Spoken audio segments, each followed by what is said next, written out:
like a giant and then a small, I mean, unless you wanted to do that for a design feature. So what you'll do is figure out how many on either side, and then you'll add 1 needle for seam allowance. If you forget to do that, just don't do it later, just keep it consistent. Whatever you do, knit is very forgiving, so if you are on a project and you realize you didn't add the seam allowance, just don't add it to anything else. Don't like start doing it later. Just keep things consistent. So I'm gonna do double E-wrap to start. I would recommend either E-wrap or double E-wrap because it'll be a little bit stretchier than the latch tool.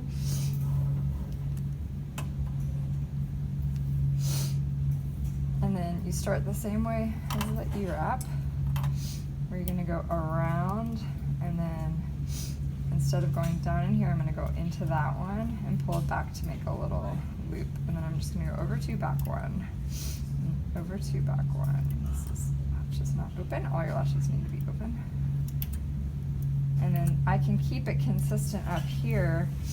This tends to get smaller over time if you let it, so just make sure you're not pushing them all the way back, but just keeping it back here so I have this consistent level of stitches here.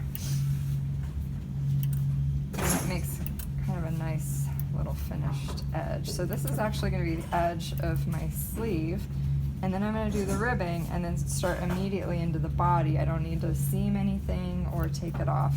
Whenever you're doing knitwear, you're always starting from the bottom and going up to the top. So if you're doing an edge finish or something like that, you can do it here, and then it is finished. You don't need to flip it under or anything like that.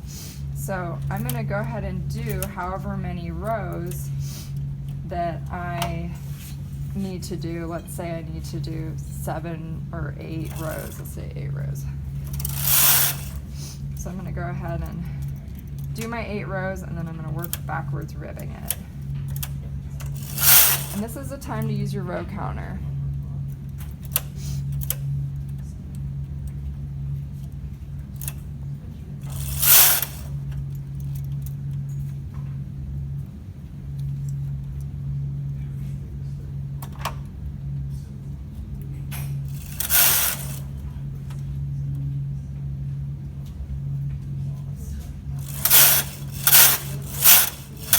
Okay, so now I have my 8 rows, and now I want to decide what is my pattern that I'm going to do for ribbing. I don't want to do the edge because I'm going to seam that one, and it really isn't worth it to do this first one either. So I'm going to start here with the 3rd one, and I'm going to do every other one like this. So these are the ones that I'm going to rib, and that works out that I have 2 on either side. So when I go to rib or seam these, I'm going to seam them here together, and they'll seam right here. So I'm going to pull this one out, drop it, and then I'm going to leave this open so I can put it back on there. So if you have a, I'm going to use this, but if you have a safety pin, it's a little bit easier. I want to, you see how this is my cast on here? It goes this way. I want to grab this one. This is my first stitch. So I don't want to let it go through my bind on here. I want to grab the first stitch that I see, which is that one. So I'm going to let this go and pull out. If you've got a transfer tool, you can kind of pick it out too, like this. I'm next door. And then that's my first stitch. So I'm going to go straight up the ladder.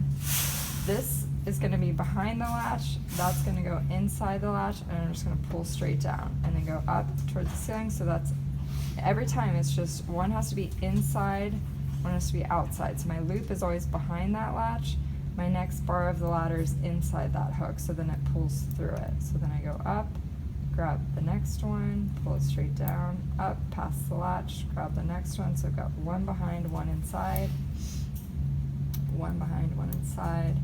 I'm just going to keep going like this, and then when I reach the top, I take that loop and I put it back on here. So when I'm ready to knit the rest of the body of my sweater, I have stitches on everything. And it is helpful to keep the weight on. I just took it off so you could see that here on the end, but I am going to leave the weight on for all of them because now I can see this is my bind on going this way. this is my first stitch right here. You can see it's a column going down. Now I can drop that, now it's secure. Use a safety pin. I have 2 lash tools, so it kind of works out that way, but and then I can grab, if that happens where your bar goes on the one side, you need it to be on the other side. So make sure you grab that stitch so that it's on that side. So it's behind and then inside, and you're pulling straight down. Behind, inside, pulling straight down. Behind latch, inside, pull straight down. So I'm pulling down, pushing up, grabbing the next one. Pulling down, pushing up, grabbing the next one.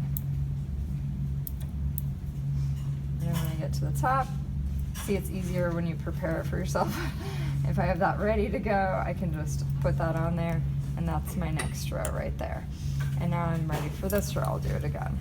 So I'm going to first find my stitch, because if you don't do this first, you could accidentally go through the cast on, and that's a different stitch. It's going this way. So I want to grab this one. That's my first balloon here.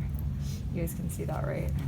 I'm gonna grab that one, hold that secure, and then I can feel comfortable to drop it because I know that that's secure. And then usually if you just pull it, it comes out, but you know, you can just kind of pick it out too if you need to. With a transfer tool, it's really easy to do. And then see how that one ended up on that side? That's fine, I just need to switch it. I need this to be on that side. That's why it's a little bit easier when you use a safety pin, because you can just move it. And then I'm gonna grab this one, pull it up, down, pull it down towards me, up past the latch. Grab the next one, down towards me, up past the latch. Next one, down towards me, up past the latch. Down, up. You should hear that little click every time, then you know you're doing it right. And then you prepare that one, put it right back into position, and then that's my third row. I'll do one more.